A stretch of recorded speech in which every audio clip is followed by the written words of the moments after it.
Halo Sobat Ngominer, apa kabar? Kalau ada ngominer yang mungkin berkadang, berkabung, begadang, nonton pertandingan Milan lawan Juve. Wih gila, kalau pasti kan gimana sombongnya anak-anak Milan ketika mereka berada di pucuk, tapi akhirnya terpaksa tergeser lagi gara-gara mereka kalah lawan Juventus. Tapi nanti aku akan bahas dikit aja ya. Nah, kita mau lihat ini. Today's paper. Nah, ini aku ambil dari Football Italia, dari La Gazzetta. Wih, ini ada beberapa headline, nanti aku bahas satu-satu. Pertama, Thiaw of Locatelli strikes. Nah, Locatelli ini kan kebetulan dia juga mantan pemain Milan kan. Dulu juga dia, aku baca tadi 7 tahun lalu dia menjadi pencetak gol penentu bagi Milan mengalahkan Juventus. Sekarang bagi Juventus untuk mengalahkan Milan. Wah, ini memang kalau mantan itu sangat ribet memang. Kemudian ada suatu wawancara di mana Pioli bilang gini, Milan tidak inferior dibandingkan Juventus walaupun dengan 10 pemain. Nah, di Today's Paper ini dia bilang bahwa how many fouls did Gatti do? Ini maksudnya dia kayak komplain gitu karena Gatti ini sangat banyak melakukan pelanggaran terhadap Leo.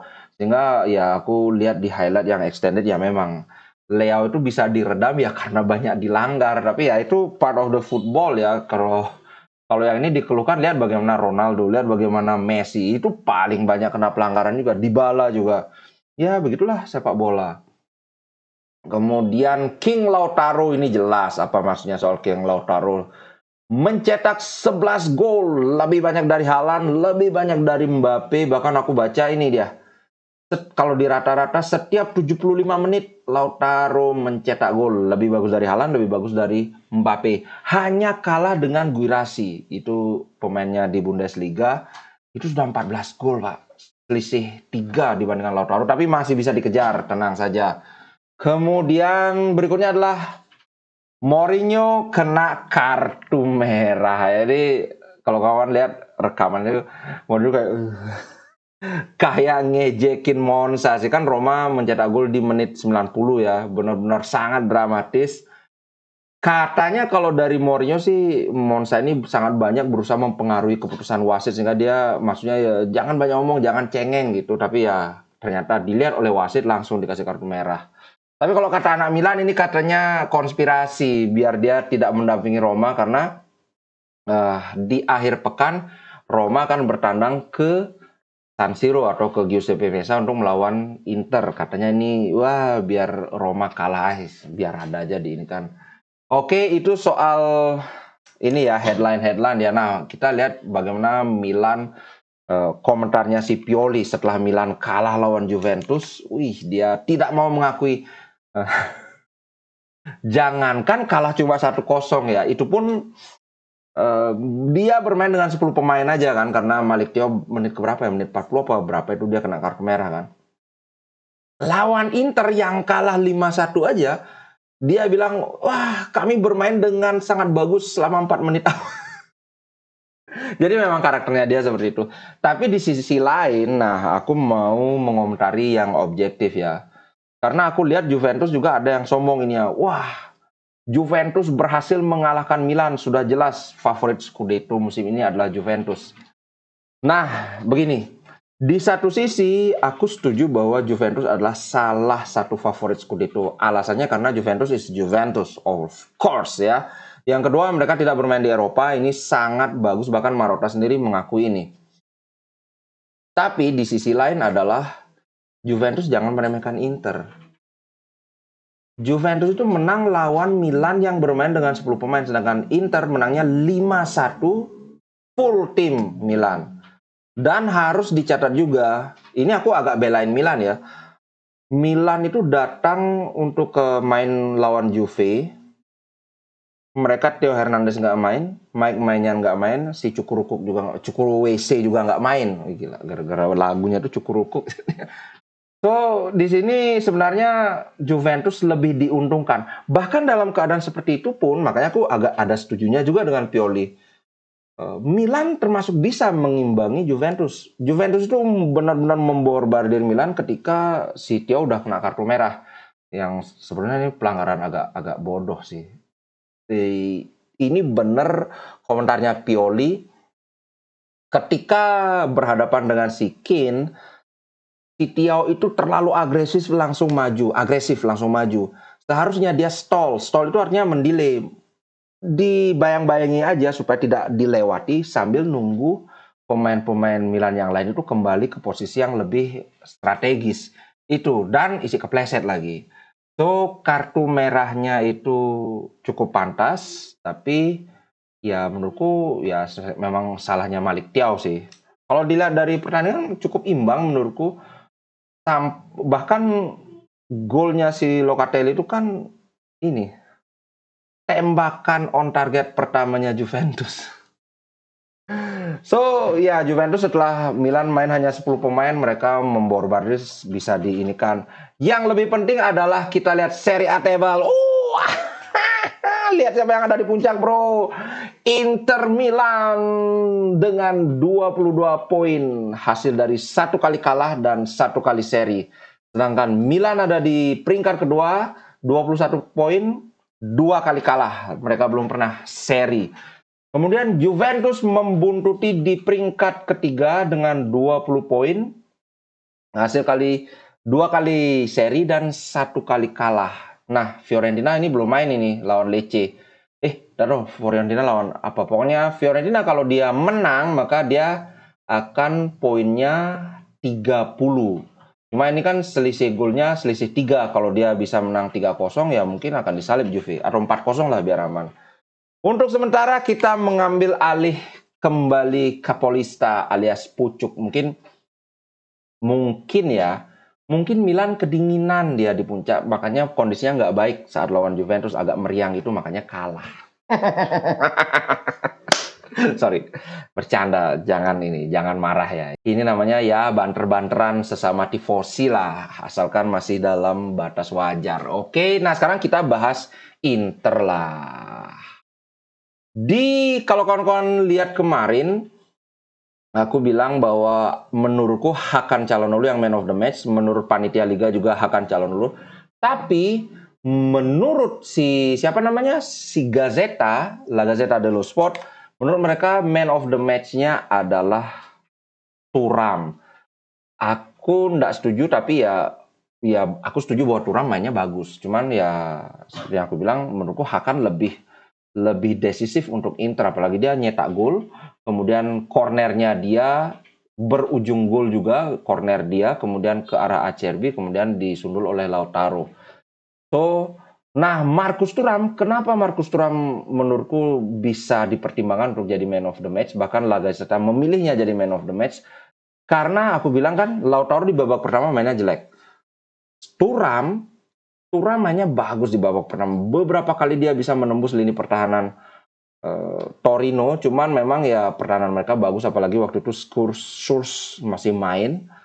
Inilah ke ininya. Tapi di luar dari sebelum dia mencetak gol itu memang dia berkali-kali mengancam gawang Torino. Pergerakan dia juga sangat bagus. Ketika dia drop down, menjemput bola ke lapangan tengah, ketika dia melebar ke arah sayap, semuanya itu dilakukan dengan timing yang pas. Makanya aku pikir, wah ini dari awal ini tinggal tunggu waktu aja. Ini kalau nggak asis pasti ngegol Thuram. Dan ternyata beneran dia ngegol. So, kalau kawan-kawan gimana?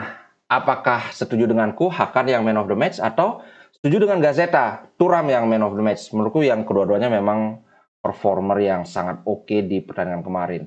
Nah, kemarin aku sempat bikin di akhir kontenku, menurutku apa yang bikin Inter bisa menang. Itu sudah aku bahas. Nah, sekarang ini dari La Repubblica, mereka juga bikin artikel 3 hal yang ini lebih jauh lagi, bukan soal lawan Torino itu. Bukan soal lawan Torino aja, tapi secara umum di Serie A apa yang membuat Inter lebih unggul dibandingkan rival-rival lainnya. Nah, kita lihat. Pertama, La Repubblica mencatat bahwa Inter sama sekali belum kebobolan di partai tandang. Inter ini lebih sangar ketika main di kandang lawan ya. Intinya pertahanan Inter itu adalah yang terbaik di Serie A. Ini bisa dilihat dari Serie A table di mana kita baru kebobolan 5 gol dari 9 pertandingan. Paling rendah hanya kalah lawan Juventus, tapi ya Juventus kan mainnya itu defensif banget. Sedangkan Inter itu kebobolan sedikit dalam keadaan bermain terbuka dan rata-rata sangat menyerang ya. Paling lawan ini aja Inter agak bertahan ketika musim lalu lawan Barcelona. Maksudku sejak ditangani Inzaghi, Inter memang cenderung main sangat menyerang. Ini yang menurutku catatan luar biasa. Biasanya tim yang menyerang itu walaupun mereka mencetak banyak gol, mereka kebobolannya akan lumayan banyak juga. Tapi ternyata tidak terjadi. Ini yang dibahas oleh La Repubblica. Yang kedua, ini juga sesuai dengan pendapatku bahwa strength in depth, kedalaman squad, memiliki kekuatan di kedalaman squad. Maksudnya ya, benchnya Inter atau pemain cadangan Inter itu bagus-bagus. Aku sudah bahas ini bahwa di back kita punya Darmian yang sangat bagus, kemudian Acerbi, Bastoni, kemudian Pavard. Intinya di wingback juga begitu. Kalau musim lalu Dumfries itu agak kurang bagus mainnya. Cadangannya si Belanova bahkan lebih jelek lagi. Kemudian di kiri, Di Marco bagus. Gosens masih belum ketemu juga ininya. Peak performance-nya. Tapi musim ini, Augusto. Wah, kemarin Di Marco ditarik, Augusto masuk. Itu justru Augusto menurutku ya lebih bagus dari Di Marco di pertandingan kemarin lawan Torino itu. Karena di kanannya Torino itu kan Belanova. Belanova ini kan bukan pemain yang mengandalkan teknik, tapi dia main fisik. Adu lari lah, adu body lah. Di Marco yang habis kelelahan habis main di timnas kelihatan kalah lah, bukan kalah sebenarnya, tapi tidak bisa benar-benar mengalahkan Belanova di sayap kiri. Ketika Augusto masuk, wah langsung kelihatan ini beda kelas. Si Belanova dibikin tidak berkutik, makanya dia juga marah pas kemarin itu dapat kartu kuning, padahal itu kan 50-50 pelanggarannya.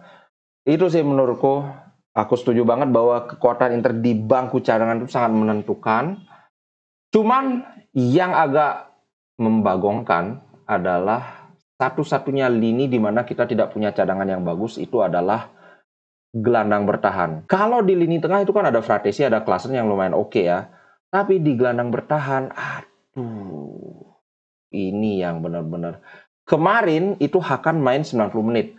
Nah, bagaimana nanti lawan Salzburg? Habis lawan Salzburg kita akan lawan Roma lagi. Ini yang agak ini kan. Kemungkinan nanti lawan Salzburg ini Hakan tidak akan main dari awal. Mestinya sih Aslani, tapi di babak kedua Hakan pasti masuk. Di sini kita benar-benar membutuhkan Aslani untuk benar-benar cepat step up the game. Benar-benar harus naik level. Kalau enggak, susah. Bisa-bisa Inter nyari gelandang bertahan untuk di Januari nanti. Kalau di lini serang, di striker, saat ini kita memang sangat mengandalkan Lautaro dan Thuram. Tapi aku juga tidak khawatir karena kemarin dicoba, Mkhitaryan didorong ke depan, tercipta penalti. So, menurutku sekarang kita punya Mkhitaryan, walaupun ya Mkhitaryan jelas lebih bagus di gelandang tengah. Itu sih, dari kedalaman ini aku setuju, 2 poin ini aku setuju. Dan yang terakhir ini dia, kualitas dan konsistensi dari dua striker utama Inter. Kedua striker ini dikombinasikan sudah mencetak 16 gol dari 9 pertandingan. Ini 16 gol dari Liga Champions dari 11 pertandingan, sorry.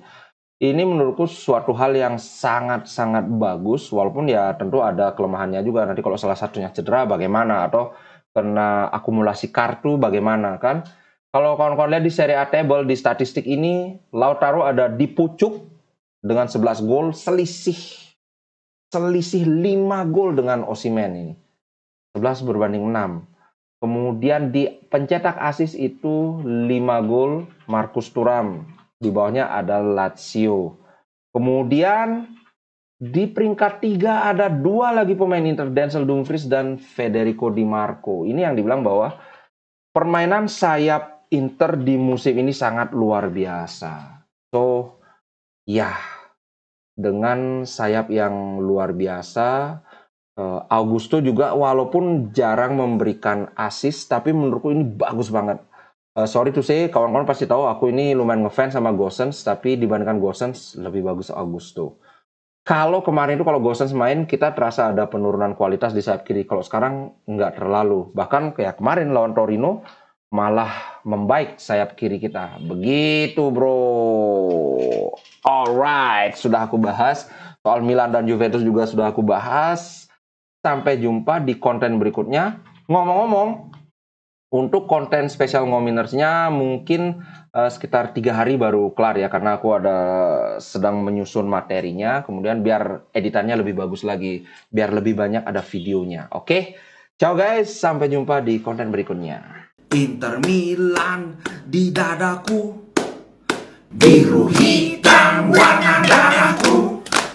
Level winnernya Itali tidak pernah degradasi.